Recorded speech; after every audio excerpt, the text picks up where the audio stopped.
Whatever fire encounters, it changes. And last week, we kicked off a series we're calling Two Big Questions, where we're looking at the questions we ask you to consider at the end of our service, which are, God, what are you saying to me? And what do you want me to do about it? Every week across all of our campuses, we ask you guys to respond to God using those two questions. And some of you might come down and get prayer from someone on our prayer team. Or you might go to a cross and write something on a piece of paper and pin it to the cross. Or you might go light a candle. And if you go to any Seacoast campus, you will find a candle station. And today I'm going to explain why we do that. So the candles that we use at Seacoast, they're symbolic of fire, which in Scripture almost always represents the power and presence of God. And about a month ago, I told you why the biblical writers so often use fire to describe God. Because fire can provide everything we need for life.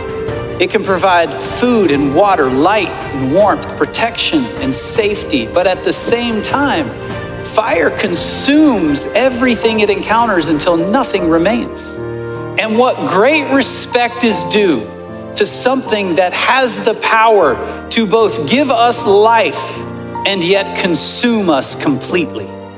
That is why the biblical writers so often used fire to describe God. You see, just like God, fire is strong and powerful. Fire brings light into darkness. Fire changes everything it encounters. The writer of Hebrews tells us our God is a consuming fire. And God told us through the prophet Jeremiah, "Is not my word like fire, declares the Lord, like a hammer that breaks the rock into pieces?" I mean, at first, listen, those verses don't sound all that positive. Like, who wants to be consumed and who wants to be broken to pieces? But what if the fire of God's presence is the pathway towards the life He died to bring us? What if that's true? Because there are a few things that fire does really, really well. And this will be our outline for today. Fire reveals, fire destroys, and fire refines. So let's look at that first one for a second. Fire reveals. How many of you have ever been in a power outage? Anybody?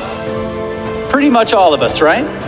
And what's your first thought during a blackout? Go ahead, shout it at me. Candle, flashlight. Some of you are thinking, what happened to the Wi-Fi? Can someone fix that? Well, before there were flashlights in our homes or on our phones, our solution to a blackout was a candle, right? Because a candle was our way of having the benefit of fire that in a way that's safe and under control. And while the candles we use here at Seacoast are a tangible representation of the fire of God, they are not a perfect one, because there is nothing safe about the fire of God. And the fire of God will never be something that we can control. And there's a story in the Old Testament that helps us understand this. And it also just so happens to be the biggest showdown in all of Scripture next to the cross. In 1 Kings, we meet the prophet Elijah. And at this time, Israel and all the surrounding nations had been in a drought. 3 years, no rain.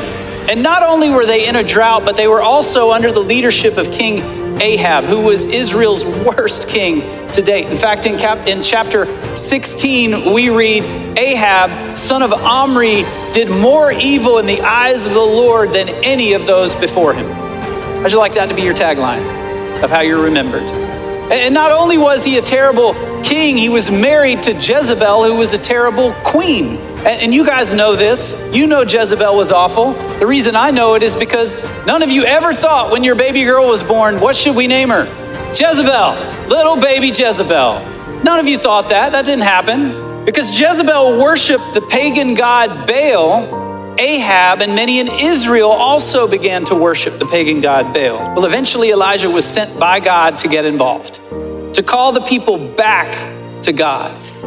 And for this, Ahab hated Elijah and had been looking for a way to kill him. So when he saw Elijah coming, he shouted, "Is that you troubler of Israel?" Well, I've not made trouble for Israel, Elijah replied, "But you and your father's family have. You have abandoned the Lord's commands and you followed the Baals."